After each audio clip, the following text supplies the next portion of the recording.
Wow, Beti Padhao, बचाओ, बेटी पढ़ाओ, फिर रोड़ा पर धक्के खिलाओ। डायरेक्ट है ये सरकार का। हमारा घर से बाहर निकलना मुश्किल हो, घर से बाहर निकलते और कोई पूछता है कि ज्वाइनिंग पे कब जा रहे हो। अब देखो सरकार हर चीज में नाकामयाबी है। सरकार स्कूलों में जाके देखो, स्कूल में टीचर इंग्लिश टीचर नहीं है। मैं सरकार से डायरेक्ट ये चीज कहना चाहूँ कि बेटी पढ़ाओ, खूब पढ़ाओ, उसके बाद रोड पर तार दो उसने, ताकि वो प्रोटेस्ट कर दी रहे, कंपटीशन में आके सिलेक्शन लेके ज्वाइनिंग मत दो, रोड़ा पर धक्के को। रही बात कोर्ट में गया मुद्दा, तो कोर्ट में तारीख पे तारीख जनवरी से तारीख मिलना। कोर्ट का तो सरकार है ना, मतलब केवल एक बहाना बना रही है, इसका तो मतलब कोई औचित्य नहीं है। अगर ये डायरेक्ट सी बात है कि 11 तारीख को अगर ये अगली डेट फिर ले लेंगे। सरकार ने आज तक यही काम कर दिया है कि तारीख पर तारीख दे दिया है। अब कहने के बाद तो जैसे भाई ने बताया था भी कि कोर्ट जो है वो सरकार के पास ही है, सरकार के हाथ में है। अगर सरकार चाहे तो अपने दम पे एक रात की रात में, उनकी बस की बात है, वो 1 मिनट में आपका रिजल्ट निकाल के दे सकते हैं। हर स्कूल में बुरा हाल है, टीचर के बगैर बच्चे पढ़ेंगे क्या। और तभी देखो निजीकरण तो सरकार कर ही रही।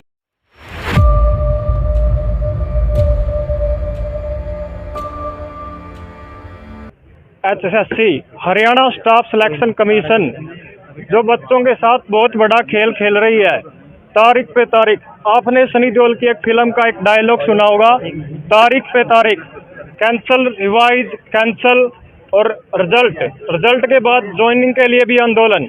मुझे लगता है आज तक जितनी भी मैक्सिमम भर्ती हुई है 2014 के बाद, किसी भी भर्ती का रिजल्ट बिना आंदोलन के नहीं आया। तो उसी के लिए आज कैथल PWD रेस्ट हाउस में कुछ मेल और फीमेल कांस्टेबल से रिगार्डिंग बच्चे इकट्ठे हुए हैं, और तो बच्चों से जानते हैं और यहाँ पर कौन आने वाला है, इनकी क्या मांग है सरकार से, क्या मांग है HSC बोर्ड से। तो हाँ जी भाई साहब। नमस्कार भाई साहब। नमस्कार जी।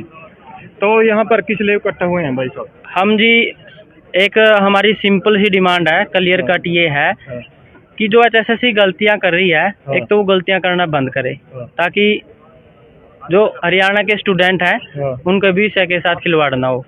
दूसरी बात, हम मेल और फीमेल कांस्टेबल के रिजल्ट के लिए यहाँ पर इकट्ठा हुए हैं, और उसी के लिए हम यहाँ पर आए हैं कि जो HSSC ने फीमेल कांस्टेबल का रिजल्ट निकाला था दिसंबर में, वो गलत तरीके से उसमें फॉल्ट था कुछ, उस पर केस हो गया। और उस पर केस होने के बावजूद अब मुद्दा ये है कि कोर्ट में तारीख पे तारीख मिल रही है हमको, वहाँ पर अभी तक कोई कंक्रीट सोल्यूशन हमको नहीं मिला। हम ये चाहते हैं कि जो ये सोल्यूशन का तरीका है उसको फास्ट ट्रैक पर लाकर गवर्नमेंट और बोर्ड मिलकर AG साहब को बोले कि कोर्ट में जाए और इस मामले को जल्द से जल्द निपटा कर बच्चों के रिजल्ट को पब्लिश करे और ज्वाइनिंग दे।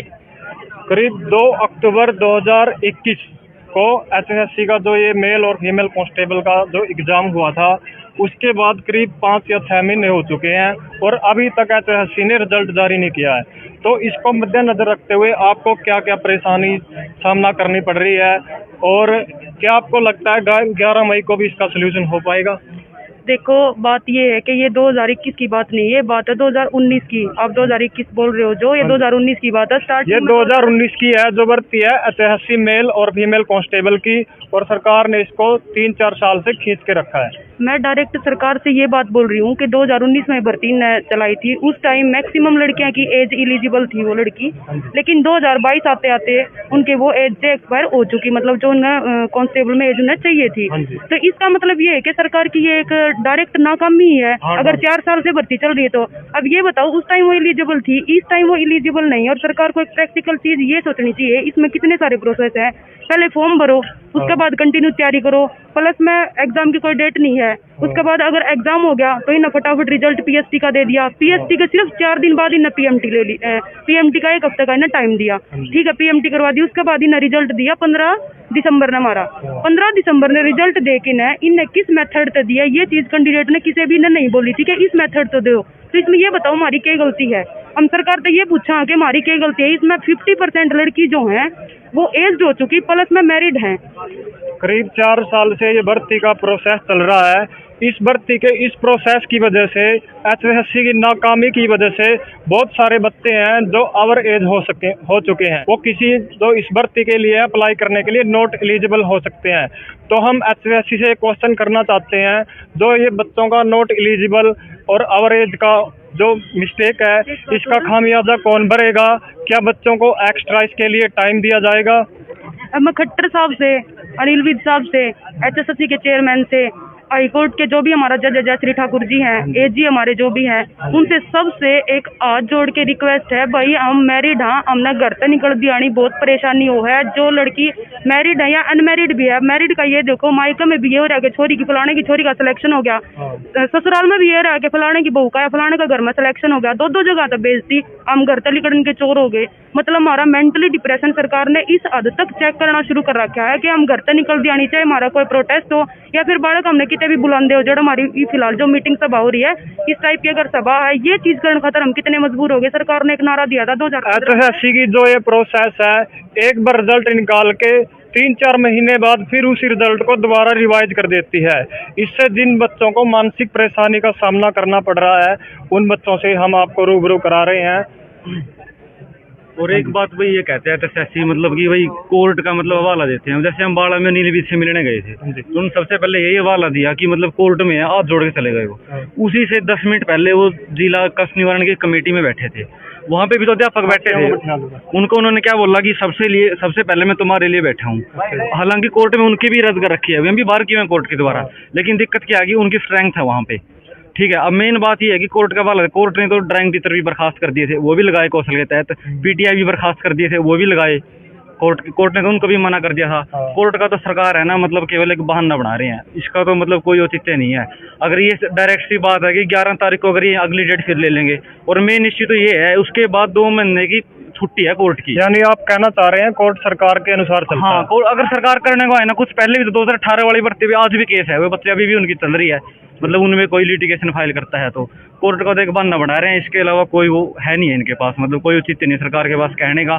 अगर चेयरमैन स्पष्ट रूप से उनको भेज देना AG को कह के तो कोई दिक्कत नहीं, रिजल्ट आ सकता है। लेकिन इनको पता है कि 2 महीने की छुट्टी है, मई जाएगी, जून जाएगी, जुलाई में 1 डेट और लेगी, पूरी साल गई, 24 में इलेक्शन है इनके, उस टाइम पर जहाँ तक मैं जांच कर पा रहा हूँ, पिछली क्लर्क भर्ती, SI मेल भर्ती और ये कांस्टेबल मेल और फीमेल भर्ती, जितनी भी भर्तियां हैं, बिना आंदोलन बिना स्ट्रगल के इनका परिणाम नहीं निकल पा रहा।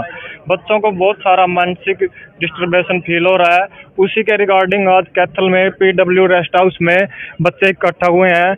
नवीन जय हिंद जी हैं, वो इस कॉन्फ्रेंस को गाइड कर रहे हैं। मैं सरकार से डायरेक्ट ये चीज कहना चाहूँ कि बेटी पढ़ाओ, खूब पढ़ाओ, उसके बाद रोड पर तार दो उसने, ताकि वो प्रोटेस्ट कर दी रहे, कंपटीशन में आके सिलेक्शन लेके ज्वाइनिंग मत दो, रोड़ा पर धक्के खुआओ। बेटी पढ़ाओ, बेटी बचाओ, बेटी पढ़ाओ, फिर रोड़ा पर धक्के खिलाओ। डायरेक्ट है ये सरकार का। जी हाँ, बढ़िया जोड़ते इस लड़की ने ये बात बहुत सही की। जो खट्टर गवर्नमेंट या मोदी गवर्नमेंट का नारा है, बेटी पढ़ाओ बेटी बचाओ, वो नाकाम होता हुआ दिखाई दे रहा है। बच्चों को बहुत सारा स्ट्रगल करना पड़ रहा है। उसी के रिगार्डिंग कुछ बच्चों से और मिलते हैं। हाँ जी, बोलिए भाई। देख, मैं सारा था रिक्वेस्ट करूँ कि इकट्ठा दौड़ना पड़ेगा। कलर गाड़े थे बच्चे 2 साल पहला, उनके 2-3 क्वेश्चन जो भी गलत थे उनकी केस कराया, मैं जीत गए। उन्हें अपनी लड़ाई लड़ी है तभी जीते हुए। अगर आप लड़ाई नहीं लड़ाएंगे तो सरकार सोचेगी पागल है, तो बस जिस तरह पे चला रहे हैं चल रहे हैं। तो भाई एक बार रेजिस्टेंस तो देनी पड़ेगी सरकार से, जब हुए अपनी सुनेगी, अपना खतर कुछ करेगी।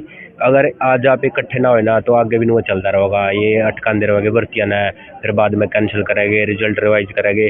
जो बच्चे कलर में लग गए थे वो भी कम को नहीं पढ़े थे, 1-2 क्वेश्चन चलो उनका गलत था, ठीक था, तो बाद में मेरा लगा, लेकिन कम तो वही भी को नहीं पढ़े थे। नहीं, इवन 2-3 साल बाद हटा देगा, उनकी बेचारे की तैयारी भी चली गई, कुछ की एज भी चली हुई होगी, किसी की शादी होगी। मेल एंड फीमेल कांस्टेबल की जो रिजल्ट की प्रक्रिया है फाइनल फरवरी में कंप्लीट हो चुकी थी। उसके बाद HSSC जो कोर्ट में केस गया था उस पर 19 मार्च की जो डेट लगी थी, उसके बाद 23 अप्रैल की डेट लगी थी, अब 11 मई की डेट लगी है। तो क्या आपको लगता है 11 मई को इसका कुछ सोल्यूशन हो पाएगा? नहीं भाई, कोई समाधान नहीं होता। सरकार ने आज तक यही काम कर दिया है कि तारीख पर तारीख दिन दिया है।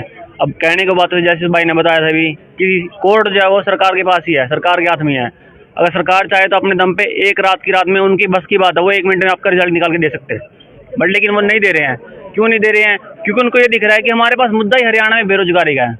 अगर बेरोजगारी का मुद्दा खत्म हो गया तो वो इलेक्शन में वोट किस बात में मांगेंगे? वोट तो उनको बेरोजगारी पे देते हैं वो। अब 2024 के इलेक्शन तक तो ये लोग यही सरकाने वाले हैं। अब CET का एग्जाम है, CET हम लोग कब से सुनते आ रहे हैं, उसके रजिस्ट्रेशन की डेट अभी तक बंद नहीं हुई है। रजिस्ट्रेशन की डेट कितनी बार आगे से रख चुके हैं वो, उसी बात हम लोग देख सकते हैं। जब उनका रजिस्ट्रेशन ही नहीं कंप्लीट हो रहा तो आगे का प्रोसीजर किस बेस पे बढ़ाएंगे वो अभी आगे। हरियाणा कॉमन एलिजिबिलिटी टेस्ट के जरिए सरकार ने एक न्यूज़ में खबर छुपाई थी कि हम मार्च तक 25,000 भर्तियां सीईटी के जरिए भर्ती कर देंगे, लेकिन जो ये सीईटी का फंडा है करीब 1 साल से रजिस्ट्रेशन अभी तक चल रहा है, और इसके बारे में बच्चों से जानना पाएंगे। सर मैं सबसे पहले तो ये कहना चाहूंगी, जो 15 दिसंबर को रिजल्ट आया था गर्ल्स का, 4.5 महीने हो गए, जितने भी गांव है, गुआंढ है, रिश्तेदार, सबको पता चल गया अभी लड़की लगी। हमारा घर से बाहर निकलना मुश्किल हो गया। घर से बाहर निकलते और कोई पूछता है कि ज्वाइनिंग पे कब जा रहे हो, और अब तो हम उम्मीद भी नहीं कर सकते, क्योंकि इन्होंने बोला विधानसभा में भी 150 लड़कियां बाहर होंगी, तो उनका क्या कसूर है सर। और डीजी साहब ने बोला कि कोर्ट का मैटर है, वीएलडीए की भर्ती पे भी तो कोर्ट ने स्टे लगा दिया था, 75% रिजर्वेशन था, वो भी तो कोर्ट का मैटर था। तो ये बहुत गलत करे। 30 सेकंड हमारी बात। उनने अर्ली हियरिंग कर करके 75% जो आरक्षण दिया था प्राइवेट नौकरियां में, जो इंडस्ट्रियल एरियाज है उन्हें 75% आरक्षण जो दिया था, वो अर्ली हियरिंग कर करके ही ना फटाक देती वीएलडी का भी से हटवा दिया था, और वो भी 75% आरक्षण ही ना दोबारा हुआ था। नू बताओ मेल फीमेल में इनका क्या चुल हो रही है, आगे जाके मेल फीमेल कितनी बड़ी भर्ती है, ये एक सिक्योरिटी वाला महकमा है। तो एक बात बताओ, हमारे साथ हिस्सा हो रहा है तो कद तो ये सीटी लेंगे, कद ये भर्ती करेंगे, कद फिर 2024 में इनकी इलेक्शन होने हैं। 2024 एचएसएससी फीमेल का रिजल्ट फाइनल डिक्लेयर हो चुका था। उसके बाद इस रिजल्ट पे केस होने की वजह से लड़कियों को बहुत सारी मानसिक परेशानियों का सामना करना पड़ रहा है। जैसा इस बच्ची ने कहा कि हमें घर से निकलना मुश्किल हो रहा है, सभी लोग आसपास वाले, सभी रिलेशन वाले पूछते हैं ज्वाइनिंग कब है, कैसे क्या होगा। तो और बच्चों से जानना चाहेंगे इसके बारे में। सीईटी का तो देखो सभी ने यहाँ बोल ही दिया, उसके अलावा टीजीटी पीजीटी स्कूल में जो इन्हें टीचर की भर्ती 2019 में निकाली थी, उसके बाद उसे री ऐड कर रहे हैं ना। उस भर्ती से यहाँ कोई पेपर ले रहे, बच्चे एस्टेट पास करते हैं। उसकी समय अवधि 7 साल की इन्होंने की, लेकिन बहुत सारे बच्चों की तो समय अवधि समाप्त ही हो गया एस्टेट की।